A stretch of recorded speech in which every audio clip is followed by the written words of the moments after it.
नमस्कार। दादी नानी की कहानियों में आप सबों का बहुत बहुत स्वागत है। बहुत समय पहले की बात है कि धीमन नाम का एक व्यक्ति रहता था। वह एक सेठ के घर पर काम करता था। अमूमन उसका काम सेठ के ऊँट को देखना, उसको खाना खिलाना और रात को समुद्र के किनारे ले जाके तट पर लोगों को सैर करवाना था। लेकिन धीरे धीरे धीमन सेठ के करीब आता गया। उसके ईमानदारी से सेठ इतने खुश हुए कि धीरे धीरे उसे अपने व्यापार के कामों में शामिल करने लगे। वह सेठ के व्यापार के कामों को देखता था, हिसाब किताब करता था।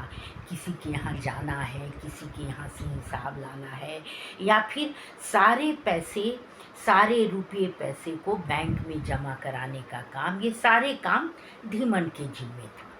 सेठ के अपनी कोई संतान नहीं थी, इसलिए सेठ सारे कामों का जिम्मा धीमन को देता था और धीमन सभी काम का पाई पाई का हिसाब आके सेठ को दिया करता था। सेठ उसके कार्यों से बहुत ही खुश रहता था। कुछ समय पश्चात सेठ का भतीजा अमन शहर से सेठ के पास आया। जब उसने धीमन को सेठ के इतने नज़दीक देखा तो उसे इस बात का भय सताने लगा कि सेठ के नहीं रहने पे सारे पैसे तो धीमन को मिल जाएंगे, क्योंकि धीमन ही उसके साथ है और कोई नहीं है। इसलिए वह धीमन को अलग करने की योजना बनाने लगा। जितने भी अन्य सेवक थे वे सारे भी धीमन से जलते थे, क्योंकि धीमन का अलग स्थान था सेठ की नज़रों में। एक दिन धीमन बैंक पैसे लेके जा रहा था। सेठ के बेटे ने किसी तरह उसके बैग को बदलवा दिया और जब धीमन बैंक में पहुंचा तो उसमें कोई पैसा नहीं था। बैग बदला हुआ था, बैग में पैसे थे ही नहीं। बैंक से जब धीमन लौट के आया तो उसने सारी घटना सेठ को बताई। अभी सेठ कुछ कहता तब तक अमन बिगड़ने लगा। आप इस पे इतना विश्वास करते हैं, विश्वास जीतकर इसने जानबूझ के ऐसा किया है और आप देखिए सारे पैसे इसके आसपास ही मिल जाएंगे। सेठ को विश्वास नहीं हुआ, लेकिन चूंकि अमन तो पूरी योजना से काम कर रहा था, उसने पैसों के कुछ गड्डी उठाकर धीमन के कमरे में रख दिया था। जब सेठ इसके कमरे में गया तो वहाँ पैसे पड़े मिल गए। अब धीमन कुछ भी कहता रहा, न सेठ को विश्वास होता था और अमन ने तो ये किया ही था।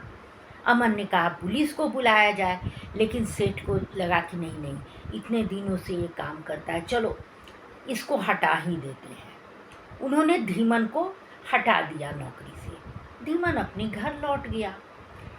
धीरे धीरे जब अमन ने देखा कि धीमन नहीं है तो वह अपने कार्यों को, अपनी योजनाओं को सफल बनाने लगा। वह सेठ के नाम पे जितने भी छोटे छोटे व्यापारी थे उनसे कर्जा लेने लगा, या सेठ के कर्जे जिनके ऊपर थे उनसे पैसे ले लेता था कि सेठ को दे देंगे, और देता नहीं था।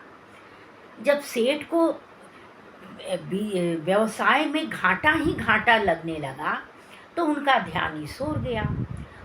वो पहुँचे ऑफिस में, अपने ऑफिस में पहुँच के जब वो बही खाते देखने लगे तो उनको सारी बात समझ में आने लगी। सारे कर्जदार आके बताने लगे कि उन्होंने ये पैसा अमन को दिया, ये पैसा अमन को दिया। उन्होंने दिखाया भी कि उन्होंने ये पैसा अमन को दिया है। सेठ ने सोचा कि चलो अमन को आके ये बात कहेंगे, लेकिन अमन को ये जानकारी तो हो ही गई है कि सेठ जब ऑफिस जाएगा तो उसको सारी बात पता चल जाएगी। अमन अपने घर भाग गया। सेठ जब घर लौटा तो अमन कहीं दिखा नहीं। वो अमन को खोजता रह गया। सेठ को बहुत पछतावा हुआ कि उन्होंने बेकार अमन की बात में धीमन को निकाल दिया। अब उन्होंने धीमन की खोज शुरू कर दी, लेकिन धीमन का घर वो जानते नहीं थे।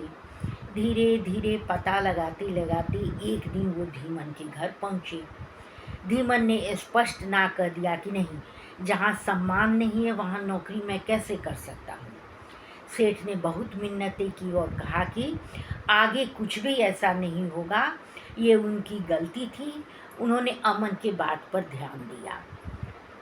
धीमन को दया आ गई, क्योंकि सेठ का अपना कोई नहीं था और वो जानता था कि जितने लोग उसके साथ आएंगे उसके पैसे के लिए आएंगे, इसलिए वो सेठ के साथ चलने को तैयार हो गया। धीमन चला आया और फिर से जैसे व्यवसाय चलता था, घर गृहस्थी चलती थी, चलने लगे और दोनों ही प्रसन्न रहने लगे। नमस्कार।